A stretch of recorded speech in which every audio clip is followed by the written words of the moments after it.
মেহেক কিচেনে আপনাদের সবাইকে স্বাগত।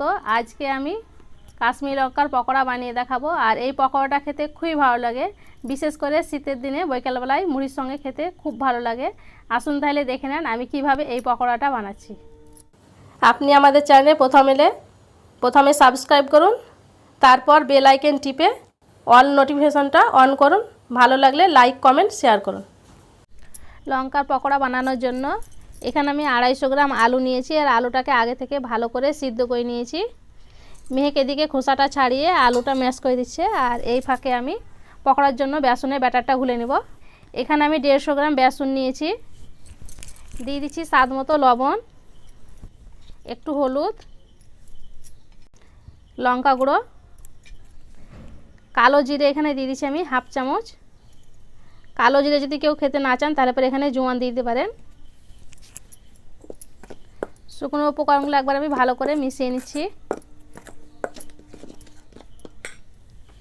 নর্মাল পানি দিয়ে আমি বেসনটা ঘুলে নিচ্ছি, অল্প অল্প পানি দিয়ে ঘুলে নিতে হবে।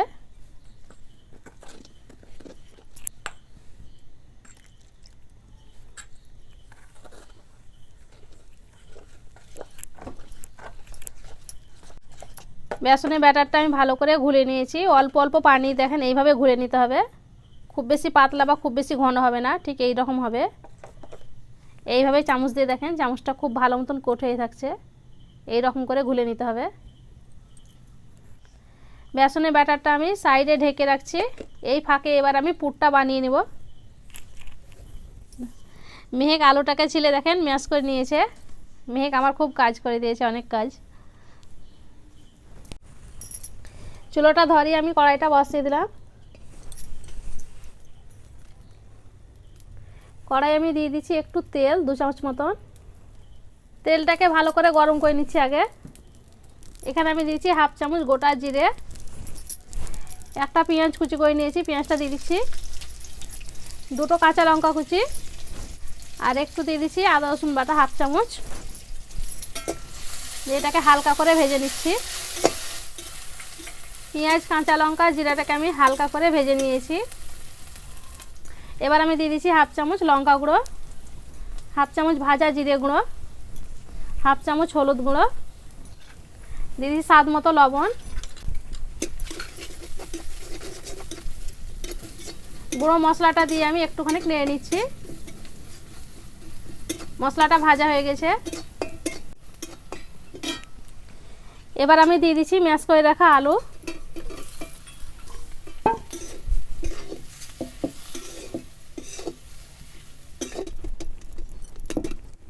এবার আমি দিয়ে দিচ্ছি ধনেপাতা কুচি। এখানে আপনারা চাইলে চাট মশলা তারপরে গরম মশলা গুঁড়ো দিতে পারেন, আমি এখানে দেইনি। আলুর পুরটা হয়ে গেছে। এবার আমি চুলো থেকে নামিয়ে নিচ্ছি। লঙ্কার পকোড়া বানানোর জন্য এখানে আমি কাশ্মীরি লঙ্কা নিয়েছি, আর লঙ্কাগুলো একটু ভালো দেখে বেছে নিয়েছি। সোয়া সোয়া যে লঙ্কা হয় সেটা নিয়েছি। আর এই লঙ্কাটা খুব বেশি ঝাল হয় না, পকোড়াটা খেতে খুব ভালো লাগে। এবার আমি লঙ্কা থেকে বীজটা বের করে নিচ্ছি, তাই মাছ থেকে একটু করে কেটে নিচ্ছি। হালকা করে এভাবে কেটে নিতে হবে। আর এই ডাঁটটাকেও রেখে দিয়েছি আমি, ডাঁটটা থাকলে পরে দেখতে ভালো লাগবে পকোড়াটা। আমি এই বীজটা বের করে নিচ্ছি, আপনারা চাইলে রেখে দিতেও পারেন। বীজটা খেতে ভালো লাগে না, তার জন্য আমি ফেলে দিচ্ছি।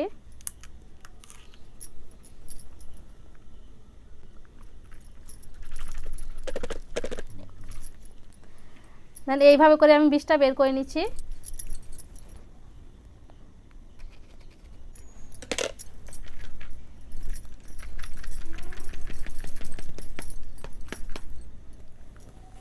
লঙ্কার বীজগুলো আমি সব বের করে নিয়েছি।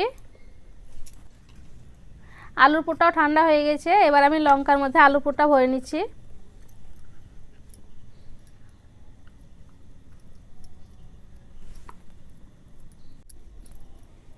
এইভাবে দেবে দেবে আলুর পুরটা ভরে নিতে হবে।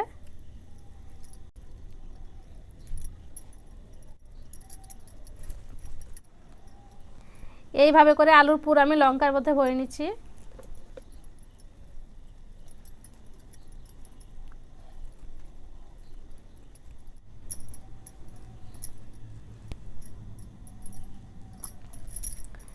সব লঙ্কাগুলো আমি আলুর পুর ভরে রেডি করে নিয়েছি। এবার আমি পকোড়াগুলো ভেজে নেব। তার জন্য চুলোতে কড়াইটা বসিয়ে দিলাম। কড়াই আমি দিয়ে দিচ্ছি তেল। তেলটাকে প্রথমে আমি খুব ভালো করে আগে গরম করে নিচ্ছি। তেলটা খুব ভালো মতন গরম হয়ে গেছে। এখান থেকে আমি একটু গরম তেল উঠিয়ে নিচ্ছি, এই বেসনের মধ্যে দিয়ে দিচ্ছি। একটু গরম তেল যদি দেওয়া হয় তাহলে পরে পকোড়াটা অনেক বেশি মুচমুচে হয়। আর এখানে আমি এবার দিয়ে দিচ্ছি 1 চিমটে খাবার সোডা। একটু খাবার সোডা দিলে পরে অনেকক্ষণ পর্যন্ত পকোড়াটা মুচমুচে থাকে, সহজে নরম হয়ে যায় না। তেল আর খাবার সোডা দিয়ে বেসনের ব্যাটারটাকে খুব ভালো করে ফেটে নিচ্ছি। ব্যাটারটা আমি ভালো করে ফেটে নিয়েছি। এবার আমি একটা লঙ্কা বেসনের ব্যাটার মধ্যে এইভাবে ডুবিয়ে নিচ্ছি। বেসনটা ভালো করে চারিদিকে এইভাবে লাগিয়ে নিতে হবে। দিয়ে এইভাবে একটুখানি ধরে রাখছি, যে বাকি বেসনটা লেগে আছে সেটা পড়ে যাবে। এবার আমি গরম তেলে পকোড়াটা দিয়ে দিচ্ছি।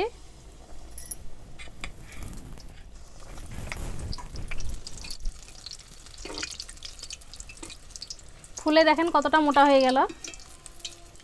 যখনই কোনো পকোড়া ভাজবেন তখন তেলটাকে খুব ভালো করে গরম করে নেবেন, তাহলে পরে দেখবেন পকোড়াটা খুব ভালো হবে।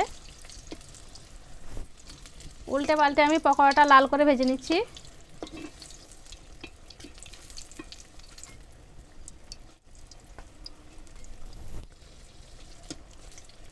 পকোড়াগুলো ভাজা হয়ে গেছে। এবার আমি তেল থেকে উঠিয়ে নিচ্ছি।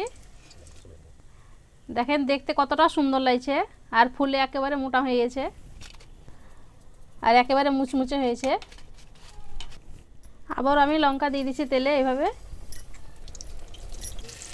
এই পকোড়াগুলো ভাজা হয়ে গেছে, তেল থেকে উঠিয়ে নিচ্ছি।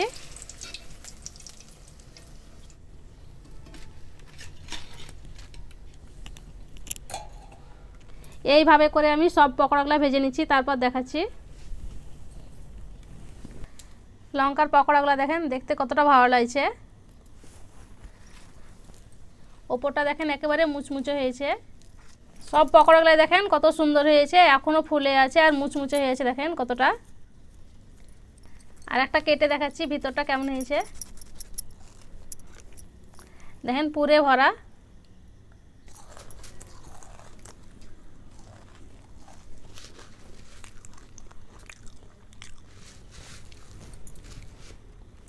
লঙ্কার পকোড়াটা খেতে দারুণ হয়েছে। আমরা তো মুড়ির সঙ্গে খেয়েছি, আপনারা যে কোনো টমেটো কেচাপ চাটনির সঙ্গে খেয়ে দেখবেন, খুবই ভালো লাগবে। আর মোটেই ঝাল নাই, বাড়ির সবাই খুব পছন্দ করে, ছোট থেকে বড় সবাই খেতে পারবে, ছোটরাও খেতে পারবে, ঝাল লাগবে না। আশা করছি আজকের এই পকোড়া রেসিপিটি আপনাদের অনেক ভালো লেগেছে। ভালো লেগে থাকলে প্লিজ লাইক কমেন্ট শেয়ার করবেন, আর আমার চ্যানেলটি অবশ্যই সাবস্ক্রাইব করবেন। সবাই খুব ভালো থাকবেন, সুস্থ থাকবেন, ধন্যবাদ। দারুণ হয়েছে।